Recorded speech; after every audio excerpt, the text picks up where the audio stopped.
Hi, I'm here to talk about an area that I think is really good for women leaders who are new in their role or been there for a period of time. It could be helpful for, but also for even men who are looking at how to enhance the communication and interpersonal effectiveness. But the focus is going to be on women that are new to leading. And this is a series that I'll be doing to help you to think maybe a little bit differently about how you're getting into your flow of leading as it relates to communication and interpersonal effectiveness. So I'm Dr. Judith, and it's a delight to be with you on my channel, which is The Power of You. And we're looking at all things that relate to you and others in your interactions and how to empower you to be more effective and more efficient and more engaging in your interactions. And so this is about helping to move things forward, maybe in ways you've thought about and in ways you haven't thought about. All very good. So let's begin. And if you have any questions, please let me know, or you can put your comments also below to help you to be more effective in what you do in your day-to-day experiences. So let's begin.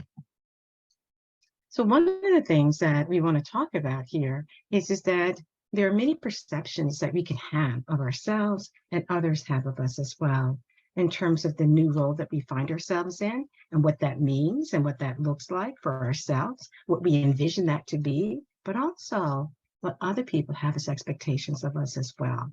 And what they want can be in alignment with what we want, or can be a little bit out of alignment or skewed to certain expectations that are maybe not in the best interest to the role that we've assumed, whatever that may be in business or healthcare or in nonprofits or in the entertainment industry, whatever it may be. We have to look at that when we move into a new role, there are certain expectations that people do have on us, certain wants that they want and to have happen in the particular role that we find ourselves in. And also there are particular needs that the position is needing for us to engage in, as well as needs with the organization that we may belong to, or the unit or the department that we may be involved with. All of those factor into how do you want to lead in your new role moving forward. And there's also an X factor, which I'm going to talk about later, that you have to take in consideration. But I give you a little bit of a hint. That X factor is related to neurochemistry that happens in our body, that happens to people that are around us as well. But first, let's begin to talk about communication, because this is kind of the first series and looking at women becoming more effective in their communication as well as their interpersonal awareness.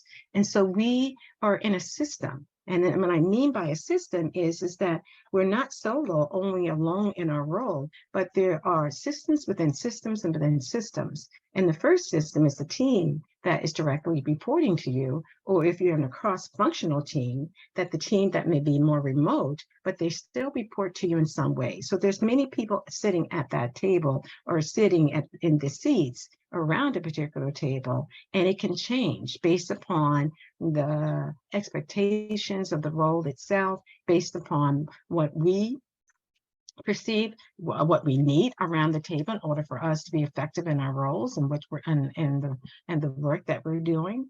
But the first thing we want to do in communicating and being more effective in our style of interaction is we want to make sure we have a sense of our impact and what that impact looks like in our interactions. Some people are very much blind to the fact that they think that it's for them to be able to make the choices and decisions of what needs to happen. And to a certain degree, if they're managing or they're leading others, there's some truth to that. But you have to be aware of is that the people that are around you also have some input, and they also have certain expectations, as I mentioned before, of you.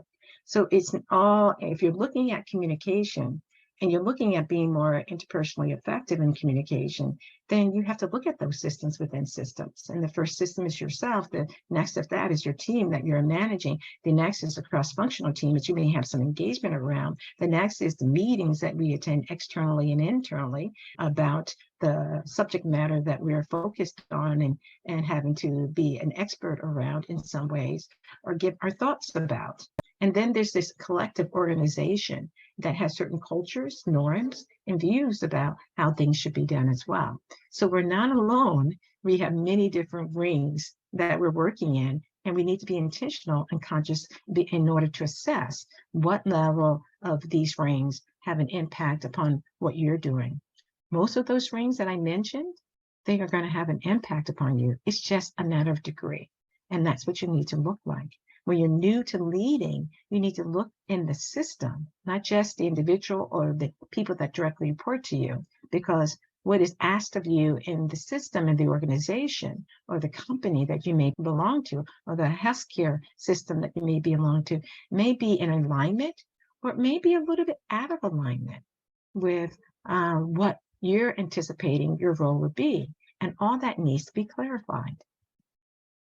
So as I'm talking about these systems within systems and talking about communication, there is a degree of self-awareness and sensitivity that I'm mentioning here that you need to have and be attuned to. And also think about when people oppose or don't quite believe as I believe in a meeting. And we're talking about this here, right here, dealing with adversity, that they may not communicate effectively, and we may get into a little bit of a conflict with them because we have different expectations that are going on. But we do need to be able to be aware of our reactions and what we want to do with those reactions. And I'll talk about that in a little bit when I talk about the X factor, which is the neurochemistry that happens to us. And we also need to look at the attitude towards our career that we have. If we think that we are on a fast track and we're really just trying to get to the top as quickly as we can, we have to, again, be aware of impact that we're having on other people, because they may perceive us as being selfish, that we can still have aspirations, we can still have ambitions, but take it in stride based upon the people that are around you and the organization that you belong to. If you think about that. And the thing that I think is really paramount for you to be aware of is this whole notion of self-awareness. That the more that we can be aware of how people are interacting with us and how we may need to flex a little bit in our communication style with how they're interacting with us, that becomes very important. Because it means that we have to make sure, especially in the new role that we find ourselves in, is that we're listening. We're listening more than sometimes we're even talking. We're listening to hear what are the concerns, what are the interests, what are the stressors that are going on for not only your employees, but all the meetings that you may belong to, that you're listening to hear what their thoughts and what their viewpoints are. So it allows you to be more informed. And that means in communication and managing your communications, that you're listening and you're also countering that with being curious. Curious about, why did the person make that comment? What's going on with that? What is it that, they're wanting of me? Because usually when you're new to in your role, there usually are some asks and some wants that are happening. And so you're listening for that and seeing, clearly, as being a woman new to leading, that you don't have to say yes to everything. You can say, I need to take that in consideration. I will definitely. And can I get back to you? That's important, because when we're in that new leading role, we're feeling as if we need to get an immediate answer. And sometimes we do not have to give immediate answer, especially if you're quite new to the role. You want to gather as much information, not only about your team, but also about the dynamics that are happening within that particular company or organization, and what are some of the things that have already been done that is being asked of you now. And since you're new, usually when people are new to their role, there are many people that want to take a piece of your knowledge or a piece of yours for them to be able to accomplish the things that they want to. But you may be able to give them a lot of information, but you also want to weigh and make sure you have a good sense of the playing field that you find yourself on. If it's a baseball, or is it football, or is it golf, or is it ballet, if you're on the stage, what is it, what is it that we're on, and what are the expectations that are being wanting of me? And I need time to figure that out. So give yourself the time to figure it out. So your way of expressing does have an impact. And you want to be aware that the oral expression, and you're all making sure you have enough information, that you're making enough, making sure that you're making sense. Because sometimes in our new role, we may feel anxious. So we may spurt off some things that we haven't really given it full thought to. And we need to be able to say, let me just check in. How did you hear what I said there? As I expressed to you kind of my thoughts about this, and see if the person or the group that you're speaking to is getting what you're asking of them. And if they're not quite getting it, then you can fine tune and tailor. But also be aware, get back to that quality of self-awareness. Being aware, I probably didn't say that very clearly because I was anxious about this or that, or how a person was going to perceive me, or how a person was going to take what I had to say to them. So I hedged some of the things I was going to say. And so you take that in consideration and you make a course correction, and you realize, you know what? Sometimes we need to preface things in our communication saying, these are my immediate thoughts, but those thoughts may change, and so that's a kind of a prefacing that allows a person to know that you're not going to necessarily, you're not going to have this in stone, that it may change, which is very appropriate. So think about announcing more. Sometimes, especially when you're new, especially in the first 3 to 6 months, 9 months, even 12 months being new, sometimes it takes up to 18 to 3 years to get comfortable with the complexity of the organization that you're finding yourself in. The other thing is the written expression. And in the written expression is sometimes people, due to stress or being emotionally reactive, they may send out an email that is not appropriate or helpful in the overall scheme of things. So I usually say do the 6-hour rule. And the 6 hours, you write down something, especially if you're kind of hot about something and you're annoyed or you're not quite sure. Well, cool for 6 hours or 3 hours. But the key point is you're putting a pause between the time in which you send that email out, and also making sure reflected deep enough that you've said enough things that would be helpful for the person to hear in a charged neutral way. And that's what we talk about as I'm also an executive coach, a leadership coach, a communication coach. So you want to talk about things in a more charged neutral way in order to be more diplomatic, and also still being clear about the point that you want to make. The other piece that happens in managing our communications is in giving presentations. And if we tend to stutter, or we tend to have a lot of word fillers that happen, we all do. That just comes with the territory. I'll do it in this presentation that I'm giving to you. But you want to be able to be clear and making sure people are hearing you. And because it does set up an image or a presence or a perspective that they have about you. And you have to think about, how do I want others to perceive me within my work environment? And presentation skills is something that you can readily get training around, get assistance around, get help around, to be able to deliver things in a manner that you would like to do it. But it does take practice. Managing communications in that manner, to the overall, we're going to be going back into in terms of some of the dynamics that happen in our communication and our interpersonal interactions, is important. And part of that is moving into the next phase, which is managing the relationships. Our communication and how we motivate other individuals become important. And we have to realize one of the key components is our connection. And that we're not just there to lead, but we're also there to know when we need to follow, and also looking at how we're connecting with other individuals. So we're always managing and being aware that, my values are, I love people, I enjoy people, I want to help and serve other individuals as in my leading capacity. So when you get into a leading type of role that may be different from maybe your last leading role, then you have to say, okay, I don't want to throw out my values that I have. If connection is very important to me, and that's what is the motivator for many people, is they feel connected to you and you feel connected to them. Now, am I saying you need to tell all the different things going on in your world in order to get the connection? No, I'm not saying that at all. But connection is just by simple things, for example, of saying thank you or saying, I noticed you did that, whatever that was, and I thought you did it very well. I'm very proud of you. Connection is making sure people know that you do observe certain things and not take it for granted. Not take it for granted that, well, you were expected to do that. It's easier to say in a leading capacity, I did notice, and I thought you did a great job. Everyone needs kudos. Everyone needs words of encouragement.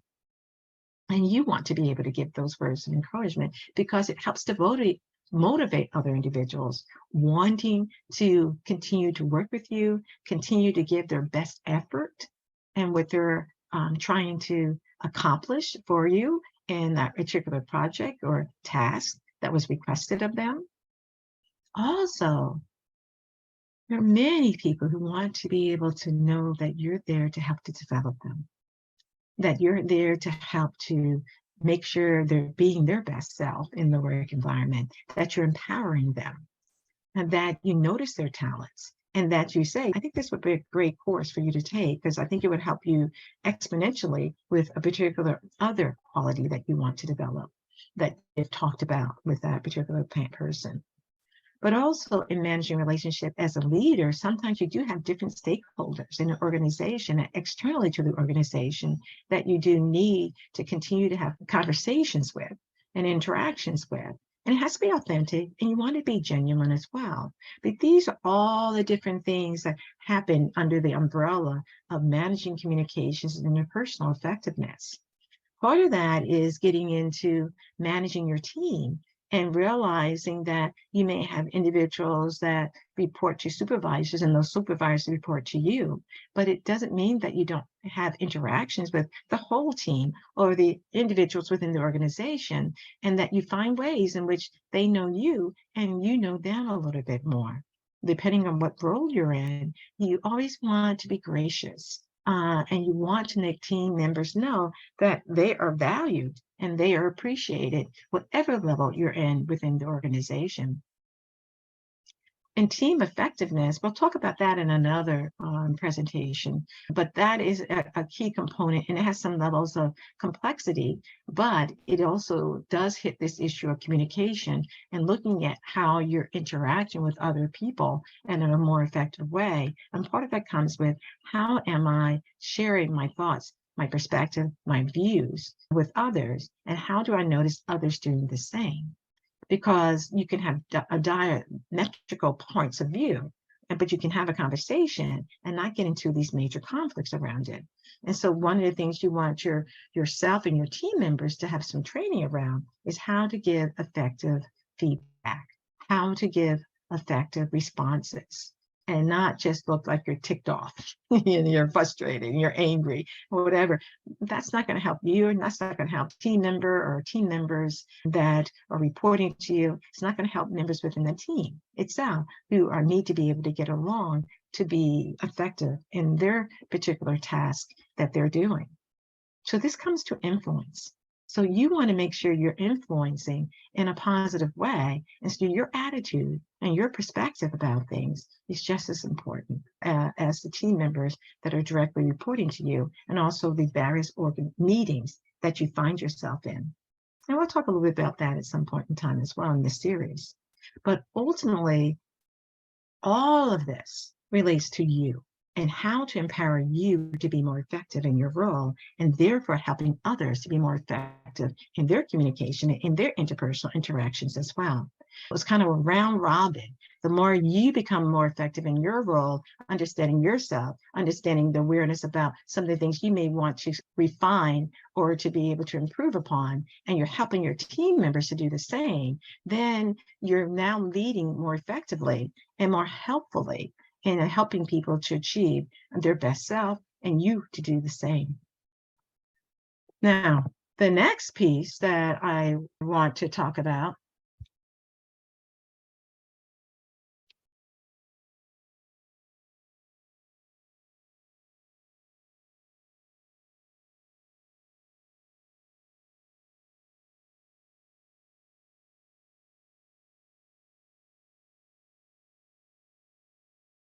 now, we just had a technical difficulty here, and I'm going to reshare my screen again so that we can continue our conversation and about this whole notion of communication and being more interpersonally effective in your particular role, and wanting you to understand that these are some of the components that are important in terms of understanding yourself, managing your communications and your interpersonal interactions in your in relationships that you have one-on-one with people, as well as within the teams that you're involved in.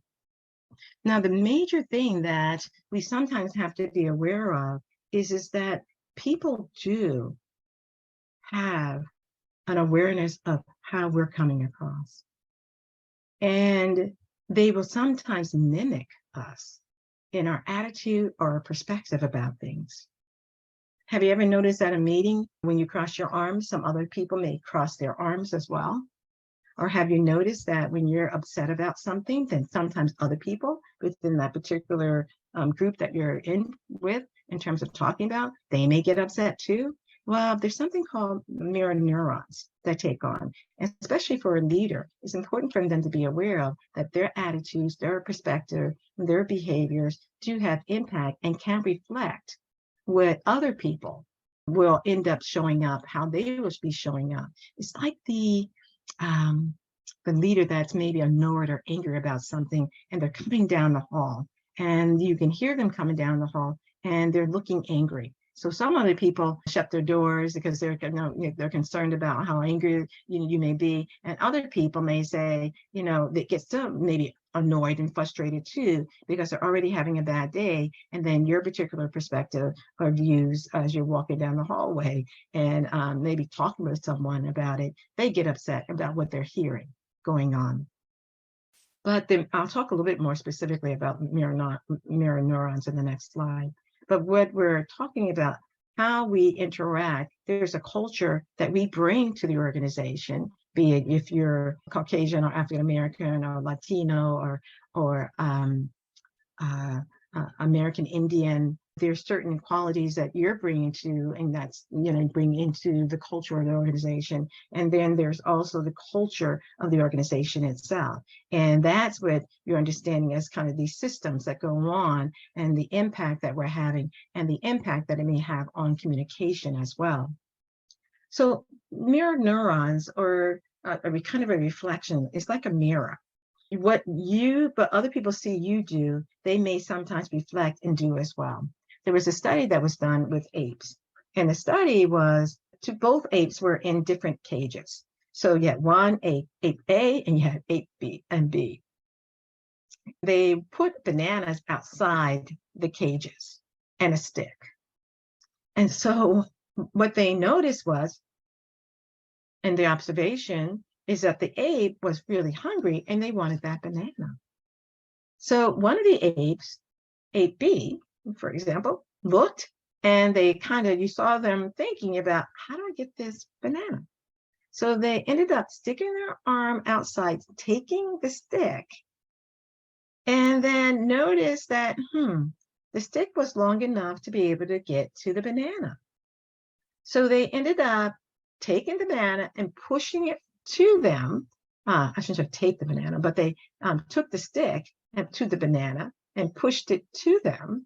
And in the process of pushing it to them, it got closer and closer and closer. And then they were able to take the banana, peel it, eat it, and a delightful experience went across the ape's face.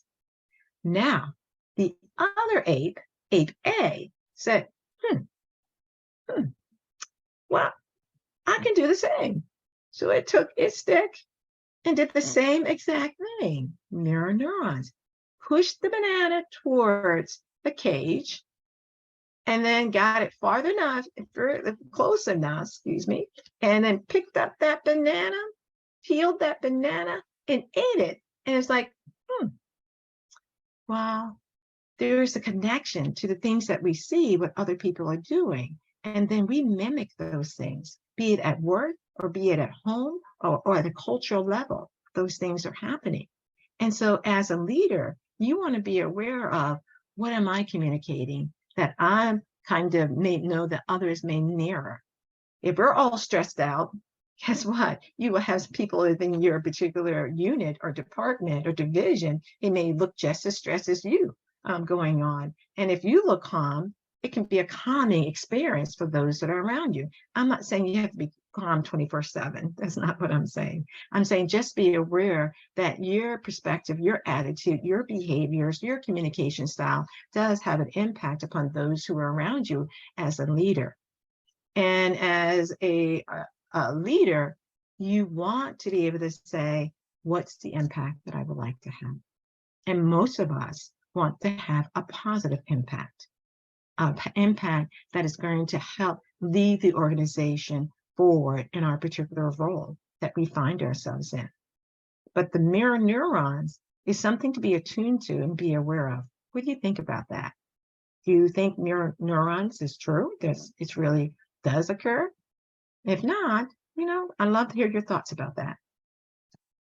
So now in the aspect of communication, I usually tell individuals that there are usually multiple conversations that are going on, be it you in healthcare, or being in business, or being in nonprofits, as I mentioned earlier, but these images are kind of the healthcare, which I spend a lot of my time in working with physicians and nurses and leaders, helping them to be more effective in their roles. Usually when there's a conversation that's happening, be it one that is just a regular conversation or a conversation in which individuals are getting a little bit more testy towards each other or more conflictual towards each other, and we're going to bring back in mirror neurons in a minute, is that there's three aspects to the conversation. So what appears to be a one-on-one conversation with someone is really actually six conversations taking place.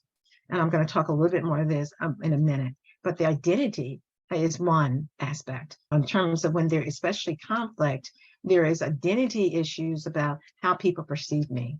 Feelings are another. How this conversation is happening, and if it's a helpful conversation or it is a negative downward conversation that is making both parties more upset.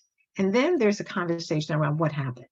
What happened? I mean, if there was a conversation, you were having a difficult conversation, what happened? What went on here? But let's kind of get into this a little bit more.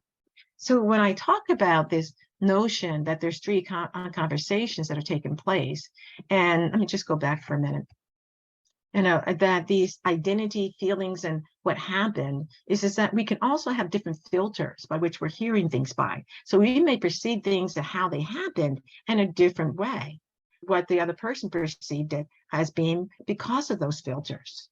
And we can also have different reactions because we come from different cultures, or we may have different perspectives about things, or we may be very passionate about something that's taking place. So then it also then can impact this identity about how we perceive ourselves, and as I said earlier, how others perceive us to be. So I just want to go over that again to get it more clear, because then underneath that, these three types of conversations is this kind of whole aspect of this core identity that some conversations that are difficult or conflictual, we kind of, especially as new women leaders, think about, am I competent? Am I competent to handle this difficult conversation, or this strong personality that is in front of me, or this person that's raising their voice in some ways? Do I feel competent enough to be able to manage these types of situations or not? Because difficult conversations can threaten our sense of self. Difficult conversations can create that cortisol release that occurs in the body. And in that's happening, that cortisol release, we get into this, and I'll talk about it in a minute, that fight, fright, freeze, or appease. Because especially if we, as a leader, have not learned how to deal with conflicts, we just want it to go away. We just want it to go away. And what we have to learn how to be able to do is manage our own internal reactions, know that we are competent to handle the situation, or we can develop the skills that will allow us to handle these types of difficult conversations or experiences, and that we will be okay. We'll be okay about this, and we can be able to be engaging and be helpful. And difficult conversations don't have to happen all at once. If we're very clear about there is not enough information for me to be able to make comment about that, then it's very far better to be able to ask the person first, summarize that you heard them say what they need to say, and then ask them to give to you some more details about blah blah blah, whatever that may be, and then come back and let's have another conversation about it. In the meantime, your internal dialogue for yourself, when this is attacking or feels like it's attacking the difficult conversations, attacking your sense of self, is you have to be able to breathe, and you have to be able to say, we'll manage this. I don't have to do this all at once. That what are the things that you can do, and think about it. What are the things that I can do when I'm having difficult conversations that will allow me to feel more confident? Write down your thoughts about that. Write it in the comments section, because those are things maybe other people can be able to do that could be of help to them as well. The next aspect of the difficult conversations that can happen for ourselves, and so we move from away from easy conversations. Those are usually delightful and we have no concerns about them. But when we move into more challenging or difficult conversations, the next thing that it has an impact upon is, am I a good person? And in terms of the decisions that you're making, or in terms of your sense that this person, knows that you really are trying to help them, even though they maybe are sharing their thoughts about they don't think you are, but you are. So how do you deal with that? That's a core issue that's taking place within you. Am I a good person? And you have to be the person to say, yes, I'm not trying to be malicious. I'm not trying to be mean-spirited. I'm trying to hold a particular perspective that may be part of a policy, and that may be a part of the organization wanting you to implement certain things that may be against what other team members want. But you also are trying to make sure the way in which you deliver those things that maybe are out of alignment with the team that the company wants, what you're trying to do is you're trying to figure out a best way to put the information, or at least have a conversation with it. Because sometimes we have to say as leaders, I don't think this policy is going to change very much, but can we brainstorm how we can implement this? And also brainstorm a little bit about what would be the challenge here to be able to implement this. So they have a voice as well to what is being asked of them to do. And many times in our work environment, that's what people want, is making sure that their voice is heard, that they, and these were listened to. And you can easily say to them, yeah, I want to listen. I want to see if there may be pieces that I can take back to management. But right now, we may have to just move forward with implementing this. And that's why I'm having this conversation with you. That's why we're brainstorming ways in which we could be able to do this, that is in alignment with what our organization is wanting of us at this point in time. But we can also continue to go back and give them other suggestions as well that may tweak what's being asked of us. This moves you into being a good person, and you feeling that you're doing all that you can in your perspective role, in which they're being asked to do certain things that you may feel a little bit uncomfortable, and that is going to get pushback from your particular team. The next is this quality of affection and love. Am I worthy of love? And that's one of the things that's being hit in terms of the feeling part of things. We all want to be validated within our work environment and in our home environment too. We all want to know that our voice is being heard. We all want to know that people appreciate the effort and the energy that we put into something that we're doing. We all want to be recognized for the long hours. Getting back to that, the long hours that we put in. It's like, being at work and you've just been working on a project and you've worked, on it, for months in order to see if you could be able to make sure that all the details were worked out and that this is going to be a good launch, to the product that you're trying to get out the door. And so you spent a lot of effort and they scrapped it. The organization said, oh no, we decided to go a different direction. Well, you as a leader and your team, it needs to be acknowledged the fact that we did spend a lot of time, we did spend a lot of energy in order to try to get this right. Even though the organization is deciding to do something else, let us acknowledge what we were able to do and what the teamwork in which we did this by, and the good communications by which we were able to do this by. All that is important to acknowledge in your team. And it gets to that issue of being about caring. And caring is so important in teams, so important for the leader to be aware of, is sometimes team members stay in a particular, with a particular leader is because they feel they're cared about.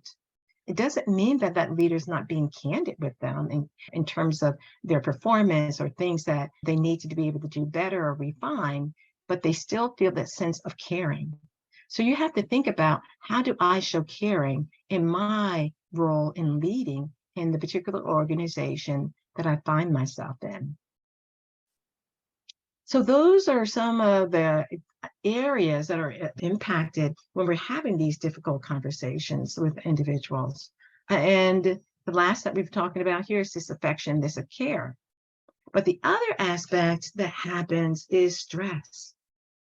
And where there's a lot of stress taking place, and we will have different levels of stress based upon the organization that we find ourselves in and the type of work that we're doing. And we need to find ways to be more centering in ourselves, but we also first need to be aware of the fact that, what are my stress signs? When do I know, and how do I know that I'm stressed? What does that look like? Because the more that we can identify what are those experiences and what are those situations, what are those types of individuals that are creating more stress for us, then we can be able to start to adapt, to make some changes in it. We need to know that ultimately what stress triggers, and that's why I have this figure here, is to kind of the amygdala response. And also, if we're stressed, getting back to the mirror neurons, and if we're stressed and it ends up, people are seeing it in our behaviors and our expressions, and it's already a stress situation, and we may be in a pressure cooker of timelines on things that need to get done, and then we're having these emotional triggers that are taking place, not for ourselves and our team, and we can lead our team to be tuckered out. I don't necessarily like the word burnout, but that's a word that's being used, nowadays. But it's really, we're stretching ourselves in a way that is not helpful. And leading, in your leading capacity, you have the capacity to help reduce some of that, lower some of that stress, or you have the capacity to add to that stress, and by your attitudes and your behaviors and your actions and your communication style and wanting it now and demanding, you can add to that stress within your team that can kind of run that team on E, meaning empty. But when we're stressed, we will tend to have sometimes more, not always, emotionally charged types of situations. And in those emotionally charged situations, they're really helpful information we know about, that there's something going on internally within ourselves, and we need to know our warning signs. And we need to know that emotions are important. To tap them down and not to or try to avoid them is not necessarily the right thing to do. And what we need to do instead is know that our emotions came out of kind of historic format or historic perspective in terms of us needing to survive. And emotions, strong emotions such as fear or such as anger, put us into action and help us to move into the survival mechanism that exists within us. But as we kind of move through history, we have to learn how to regulate our emotions and know that sometimes the strong emotions put our attention to what's really going on, and we start to have to establish priorities and begin to filter through what's happening here for ourselves as a leader, as well as to the particular group who may be under stress. And so sometimes what we need to be able to do is realize that these emotions, when they're really, really strong, they do put us in that point of fight, freeze, or appease. And so we want to move away. But the emotions may say, okay, it's telling me something, those strong emotions. And so I need to look at, for example, as you see here, fear may be related to flight. What is that I'm trying to get away from? And do I really need to get away from it? Do I just need downtime? And do I need to think about it in a different way? So you start to use your prefrontal cortex, which is this here, to be able to ask more questions of yourself so that you can reduce some of that fear factor and understand what may be taking place for you. Then seek the help or support from colleagues or from other professionals that could be of help to you with that. The strong emotions too, and historically too, such as sadness, it's a good warning sign that there may be some things we need to sort through or look at in a different way as a leader or as people that are on your team, and that if they're coming to you and they're feeling sad, then maybe you need to, recommend or suggest to them that it may be helpful for them to seek additional support and help, and give them resources that they can be able to do that. And the other type of emotion is love. And so that means we are more willing to engage in being cooperative in our interactions. So in overall, emotions are important. We just don't want to tamp them down because we're stressed, but we want to learn how to manage those emotions and to gain a sense of equilibrium and balance from the emotions. Some of that is, how do I go about as a leader? What allows me to self-soothe? What allows me to get a different perspective? Part of that is deep breathing. That will all help us. You're going to hear me talk more about deep breathing. Just taking the time to breathe in and breathe out, when we're feeling stressed, and take a kind of a pause, to the situation we're finding ourselves in, or when we're in our office, just closing our eyes and just being more centered in ourselves can be very helpful. But if we have more critical words that we're saying that we don't think we did it right, or that was stupid, or that was dumb, or we could have done it better, those types of languaging that we're doing for ourselves doesn't help to calm the amygdala, the limbic system response. And when I talk about the amygdala, I'm talking about here in the stem, this part of us, which is primitive brain here. And we want to be able to do things that activate the prefrontal cortex, which is what I said earlier, asking questions and being more aware and curious about what may be happening for us. So one of the things I want to talk about as leaders is that there's your personal style that you may have, and do you tend to be more autocratic or democratic, in your style? Do you have a particular way? Do you tend to be more laid back in your personal style and your interactions when you're at work? All this is taken into consideration. So we're focused on here. I'll get to this side over here in a minute. But over here, your personal style does have an impact on how people perceive you. It's being easily frustrated about things, or that they feel you tend to mind read them and not ask them enough questions. Instead, you're making more assumptions that are happening. And as new to leading in your role, you actually want to reduce this mind reading, and you want to get into asking more questions. And then sometimes they're looking at if there's a power differential that's taking place, that you may perceive that you've got to do it all in terms of your style. You're not inviting them into your interactions with them and getting their thoughts about this to equalize that power differential, because you're always being a leading role. It's how you're perceived in that role and how you go about managing that role that becomes really important. The other aspect is sometimes they may perceive you as being more inadequate to the role because they don't know you, or you haven't shared enough about your vision or your viewpoints for what you think needs to be implemented and done in the role, and having the conversations around that. And so this does impact you too, because you can sometimes feel as if people don't respect me, or people don't appreciate all that I'm trying to do for them. And it may be just a tweaking in your communication and how you're communicating your thoughts, your ideas with other individuals, your vision and your direction that you want the team to be able to move in. And we already talked a little bit about stress and how stress can kind of create that amygdala reaction, and for also mirror neurons to be released, and our stress and their stress start to parallel each other in terms of our being your team, paralleling each other, having an impact on what is taking place and what the job or the task that needs to be done. Now, the common pitfalls that women new to leading, as well as seasoned leaders, be them women or men, have to take in consideration is that sometimes there may be this issue that's taking place of what the want is, and the power and control. You want to make sure what is being wanted of them in terms of the people that you're leading, that they have some controllability over it. If not, then they are going to perceive you as wanting all the power and wanting all the control. And that sets up sometimes an adversary type of relationship. And when you're new in leading, we're also trying to establish ourselves. I get it when we want to make sure people understand who's driving the bus or who's the captain of the ship.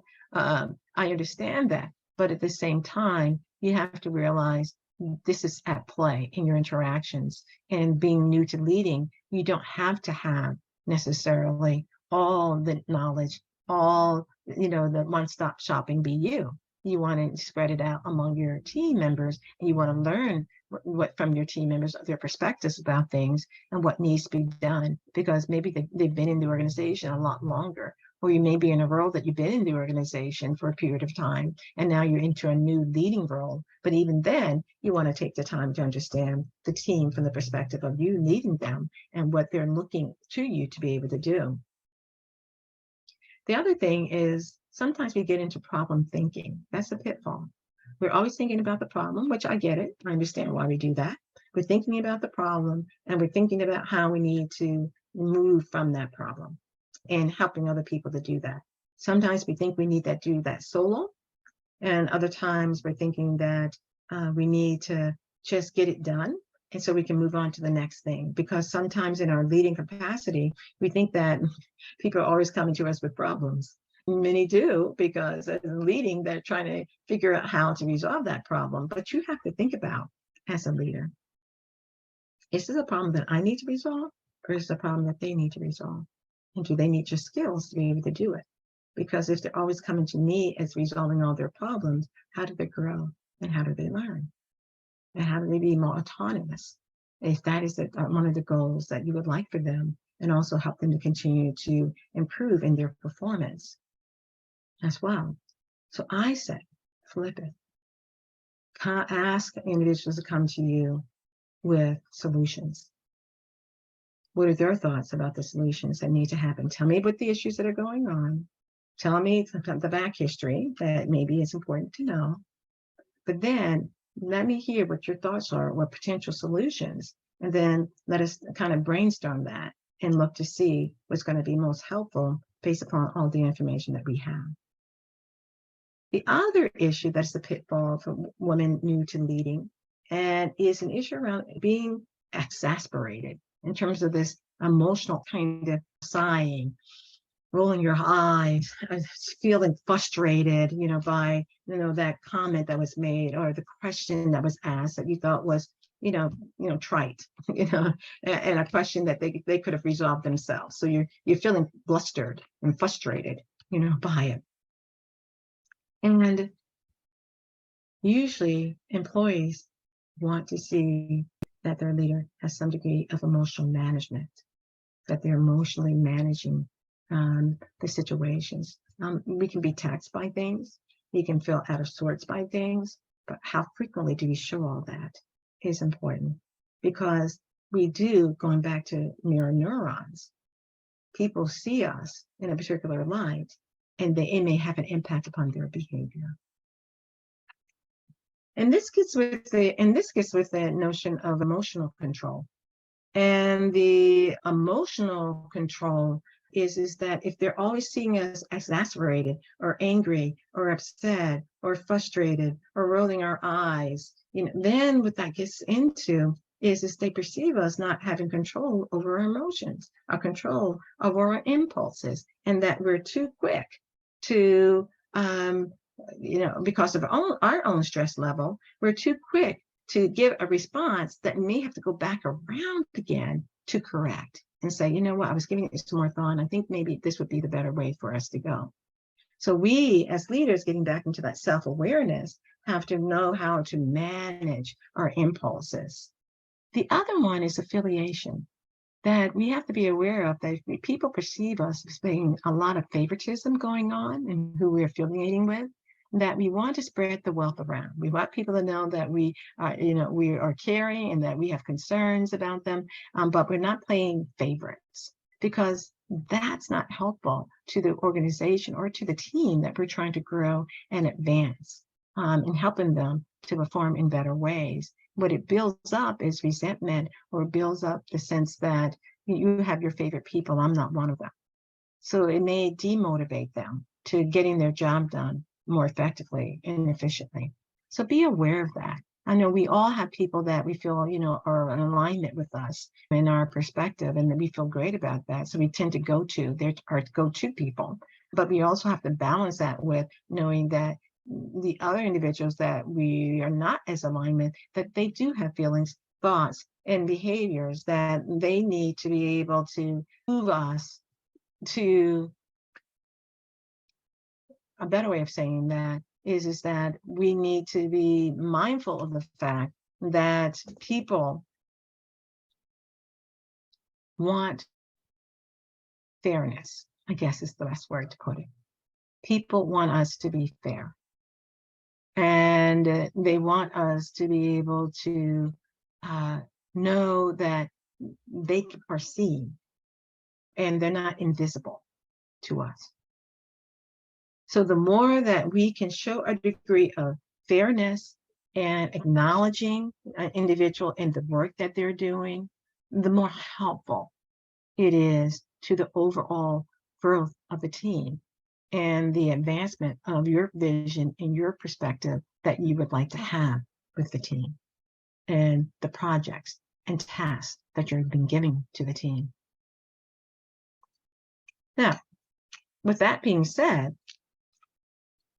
we have to be aware of the fact that as leaders, regardless of what role we find ourselves in the healthcare system or in nonprofits, or as I said, in entertainment or in business, whatever we find ourselves in, that we are people too, as leaders. And that the triggers that are going off in us, we need to acknowledge it, and we need a support system. We need a support system. It may be one, or maybe two, or maybe a group that's important for us, so that we can talk through those triggers and grow through them, and not feel that we have to suppress or repress those particular triggers that are coming up that other people. For example, we sometimes will have individuals that are naysayers in our team, and anything they say, if you said the sky was blue, they're going to say, no, not quite blue. It's really gray, and so that triggers you. It triggers you to say, oh my God, I have a naysayer and I'm really annoyed by this person. And so you start treating them in a way that's maybe not in the best way because they're triggering you. But you have to be aware of the fact that I've got to, regardless of whether they trigger me, I need to acknowledge them and acknowledge the perspective that they're taking, or sometimes say to them, I'm noticing that every time I say A, you say Z. Is there a reason for that? Say it in a charge neutral way, say it in a way that is respectful to them, and listen. As you saw in one of the other slides, listen to what they have to say. And they may give you more information to understand, oh no, I don't think, I'm trying to help. And they may be, in their perspective and their mind, is trying to help you see that, oh, we tried that before and that didn't work. Or or the sky is really gray and you just got a different, you're off on your color. Ask more questions. Don't make assumptions. Don't make assumptions that this person's just a pain. Instead, ask about, so what leads you to believe that the sky's gray? And sometimes it may be a 5-minute or a 10-minute conversation, but it's worth having, because you're learning how the particular person thinks about things. You're learning how they perceive the world, because not everyone will perceive things the way we perceive them. And what you're also working on is this cortisol, which is that emotional brain that's released that allows the one to shut down and want them to shut down or get out of our space, because we're just feeling overly stressed because of the cortisol, which puts us into that, as I mentioned to you, the fight, freeze, or appease type of mode. And sometimes because we're tired, all we want to do is just appease and just kind of get this person out of our world and move on and maybe get some rest, get something to eat, or to be able to just have peace in our world. So these things are important to be aware about, and be important of the awareness that we can regulate these particular types of things as they're occurring to us and around us. Now, sometimes with the stress that's happening, sometimes with the kind of difficult conversations that are being taken place, we may sometimes feel as if we're ruminating more at nighttime. And we're finding that that rumination is going on more and more and more because we're in a new role, because we're finding that there are a lot of asks of us, and that there's a lot of things that need to get done.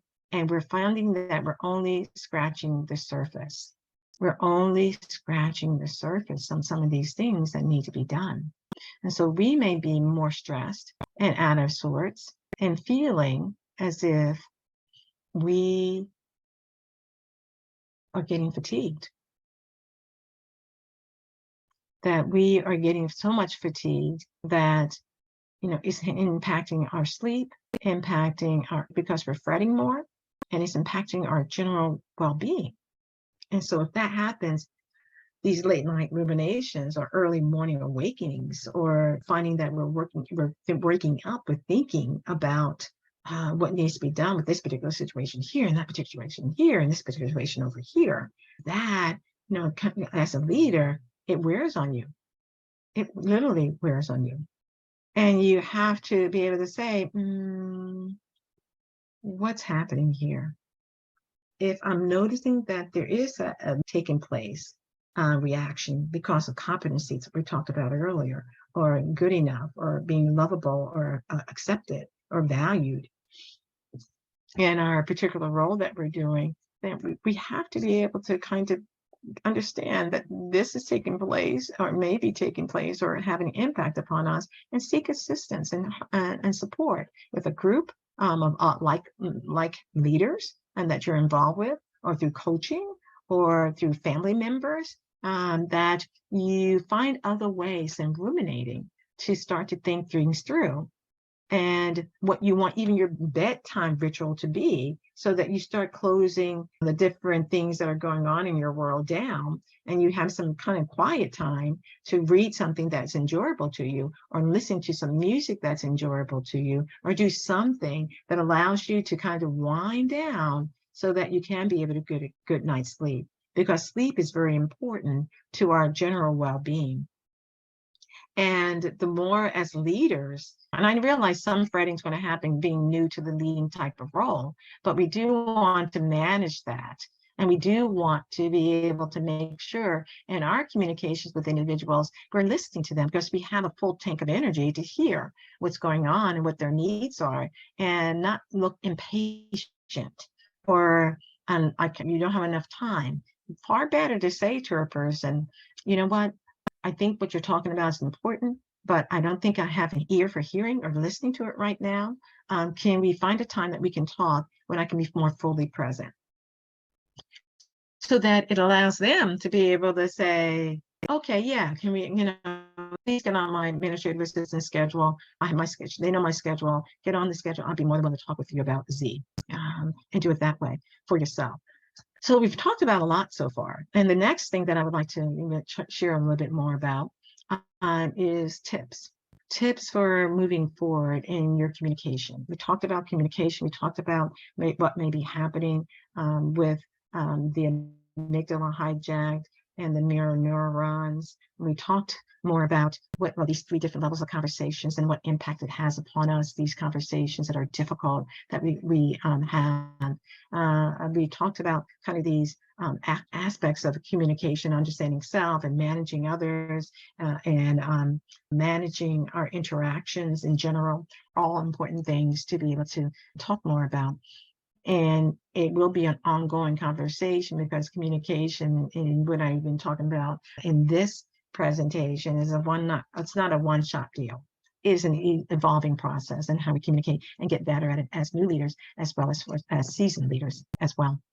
So there are different components to effective communication. And some of that is, first of all, you want to achieve an understanding. And part of that achieving understanding is making sure you're communicating and you're on the same page with each other, and that you're using words that each of you understand what's being talked about. So it does require, you hear me going to say this a lot, and in future presentations as well, ask more questions. First, achieve an understanding of what, and not make the assumption that you understand what the person is saying to you.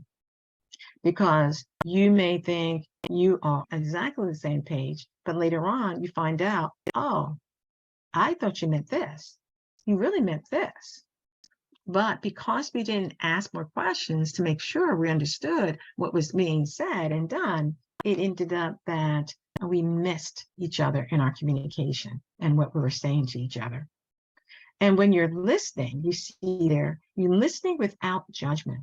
You're not trying to kind of stamp it. Yeah, that's right. That's wrong. That's terrible. That's inaccurate. You're not trying to listen, especially in difficult conversations that you're having.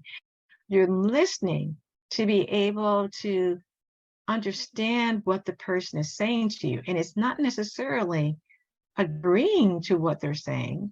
So you see this piece here says acknowledging is not agreeing. It's like you're trying to acknowledge what they're saying to you, understand what they're saying to you, and you're summarizing. Well, I heard you say blah, blah, blah. But that thing that they said, you may not agree to, but you just try and acknowledge it first. Because we sometimes think that by agreeing to something, that means, agreeing to it, it means that we think it's right. No, what you're trying to do in the difficult conversation is listen without judgment, acknowledge is not agreeing. So you're acknowledging that you are hearing them and the perspective, and you can summarize that perspective. And then also the other aspect that happens sometimes in new leading types of roles, we think that acknowledging, we're yielding to them. So acknowledging is not yielding. Acknowledging is again a form of being aware that we do get it, and that's sometimes what the other partner or the other group wants us to be able to get their perspective. So acknowledging is not agreeing. Acknowledging is not yielding. It's just that acknowledging that you hear what is being said. You're also being aware of the nonverbal cues that are taking place. You're also being aware that just because the person has a scowl on their face and they look angry, well, you want to acknowledge that. You want to say, it looks like from their face, for your face, that this is really bothering you. And they may say, yeah, it really, really is because of blah, blah, blah. It may give you more information. So sometimes what we tend to do when people are looking angry or mad or upset or frustrated, we want to disavow that emotion, what they're having. And we want to continue to have the conversation without the emotion. But instead, since the emotion is showing up and it's appearing itself to you, you want to actually be able to acknowledge the nonverbals that you see happening with people. And so it helps sometimes to de-escalate the conversation because you're acknowledging and saying that, I noticed that when you said that, you seemed upset by that. And they may say, yeah, I am upset, or no, I wasn't upset. I was just more frustrated, which is really a kind of form of upset, but I can't acknowledge that for them. Okay, I'm more frustrated about it, because what you're ultimately trying to do is build communication bridges. You're trying to help build acknowledgement. You're helping to build that you're listening, that you're willing to hear them, that you're willing to look at the nonverbal cues, that you're willing to ask curious questions of them, that you're willing to be able to be there, fully present in the conversation that's taking place. That is powerful. Just doing these simple things can go a long way. One of the things that you're also doing in helping to build these bridges of communication and assessing where you're at with yourself is you also, in your particular meetings or sessions or interactions that you're having with individuals, these are some of the things you can ask yourself. How do I show up in meetings? What do I observe about myself? Because how we show up is another way of communicating in that nonverbal way. For individuals. Sometimes we may be showing up in a way that doesn't add value to who we really are. But if you don't know, you don't start to observe yourself or get feedback from other people in the meeting that you trust, then you can't make changes then. The other thing is, what types of self-talk do I have? What do I do? What am I saying to myself that is getting in my way, that can act as a barrier to being more effective in my communication, and also not allow me to develop that bridge that we talked about in the last slide, that allows people to hear my perspective and hear what my thoughts are and why I'm doing what I'm doing. Because of this, your own self-talk that creates a barrier, your own negativity or your own sense of frustration or anger about a situation. Because as new leaders, you can have a lot of pressures that are on you. And those pressures you need to look at. You need to figure out how you want to handle those pressures and take them one at a time. The next thing is, what's my fear that leads me to ruminating? Remember we talked about before, ruminating, keeping yourself up at night? We need to assess the fear. What is this evidence that's appearing in front of me that's creating a lot of fear for me? Do I feel like I'm going to lose my job? Do I feel like people are not going to be willing to hear my perspective about things? Or my fear of being feeling too small and not having a voice in meetings? What is my fear? And manage those fears. And find ways in which you can manage those fears. Be willing to be able to be open to, have conversations with people about some fears, because they may have the same fears being new in their role. So that's why I say sometimes for women leaders and anyone new to a leading position, it's good to have a support group or key individuals that you can be able to talk to, or a coach that you can be able to talk to, so that you can continue to grow and advance in your role and be effective in your role as much as possible. And you know what? I don't want to say as much as possible. I want to say be effective in your role each and every day. And knowing that it's not always going to go well. And you're able to flex and bend and make the corrections that are needed and keep on moving forward. Now, the last thing that I want you to assess around is, how might I shift my mindset or my reactions? That you may tend to react in a particular way with particular individuals, events, or situations, circumstances that happen for you. You want to be able to look at those reactions and look at the ones that you think needs to be tweaked and start tweaking them. Because as leaders, we're always trying to find ways to improve, but also acknowledge the things that are going well and make sure you're doing that. But if our mindset is one of distrust, or we can't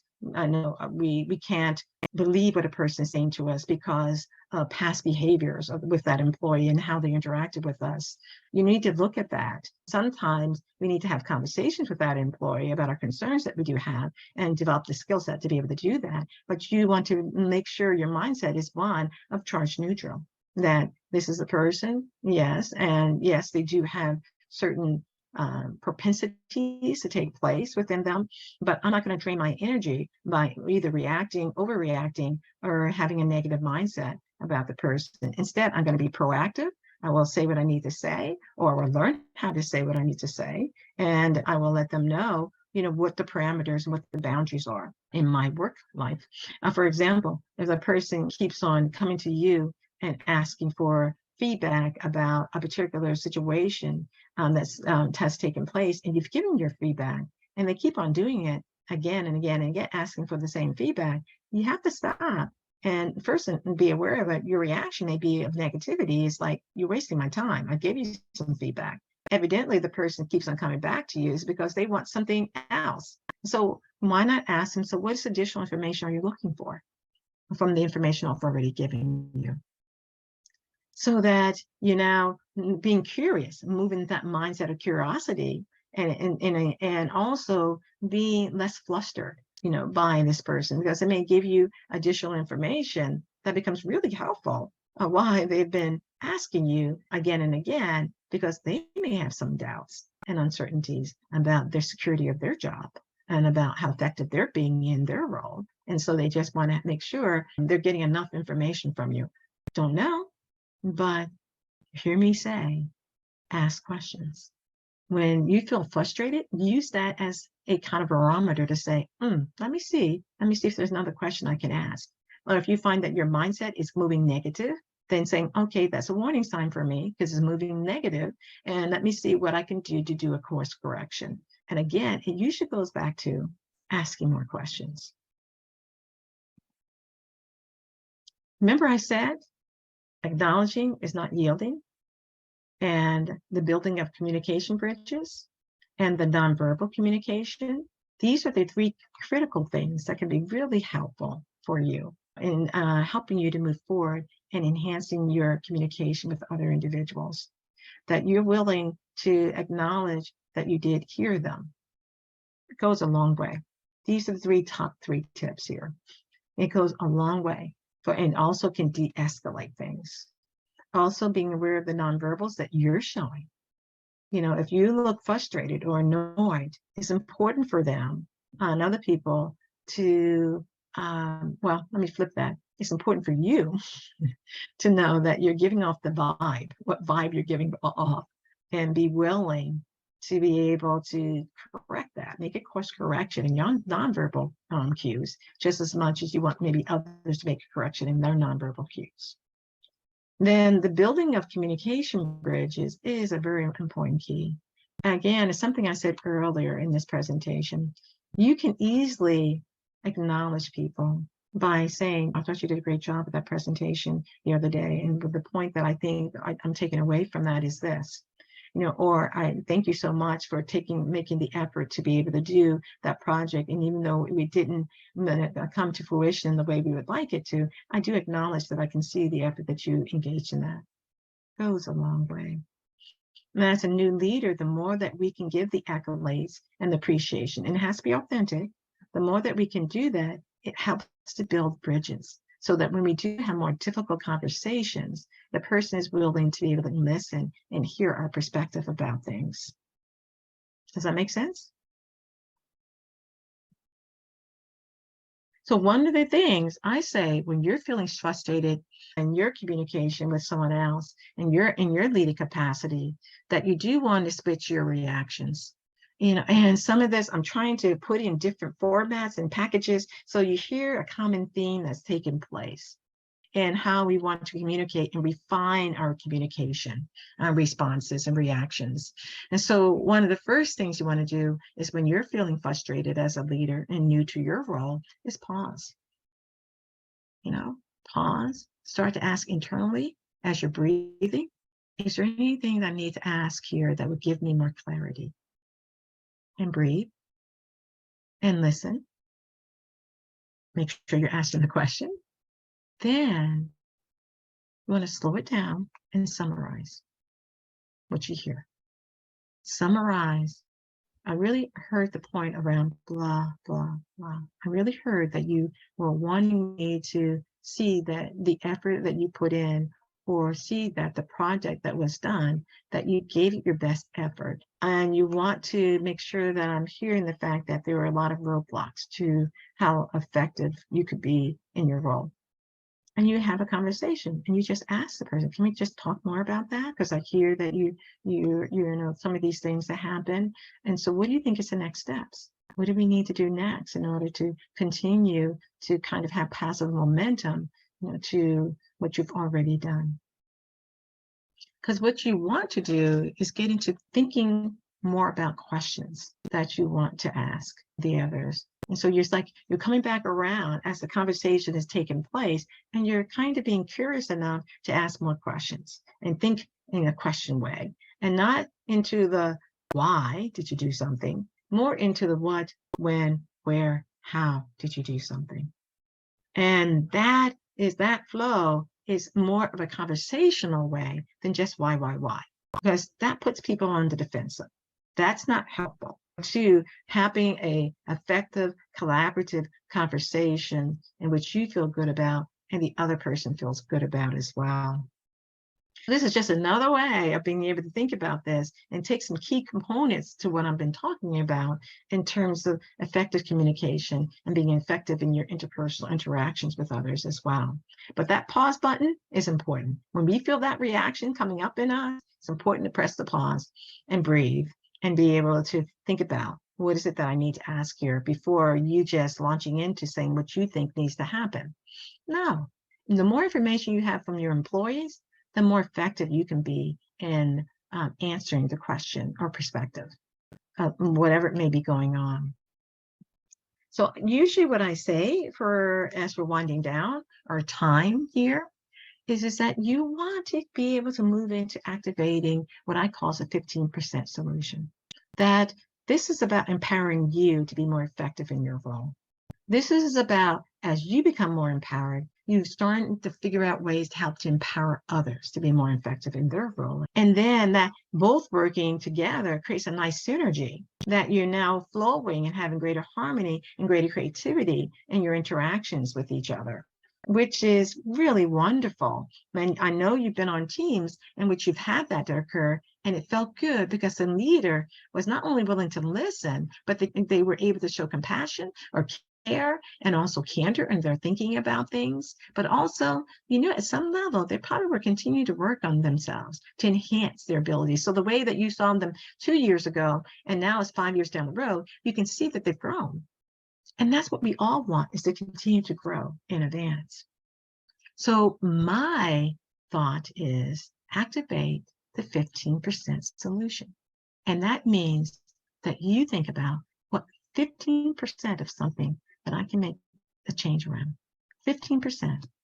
It may be related to how you're communicating. It may be related to nonverbals, which is a form of communication. It may be related to how you're showing up in a particular meeting, or it may be related to how you manage frustrations and stress that's going on, but it's only 15%. It's something that's doable, that's a bite-sized piece that you can do. So it's that one thing I have absolute control over that I can do to enhance my communication. And again, that's verbal, nonverbal, that's being with your internal dialogues that are going on with your own self. What is that 15%? I would love to hear your thoughts about what you think that 15% would look like, and put comments down, because your comments I will read. And I think they're a wonderful way of giving more information to other individuals too about how their 15% solution, because then you get more information and you get more curious and maybe experiment around them that allows your communication to be more effective, more helpful, more engaging, and ultimately becoming better and better, that empowers you to be your best self. This is Dr. Judith, and I hope to hear your thoughts and your feelings in terms of the power of you, and how does what I shared with you, besides this 15-minute solution, helps to empower you to be more effective in your role as new leaders, or even as seasoned leaders. You may be able to take some tips and points from as well. So bye for now. Take care.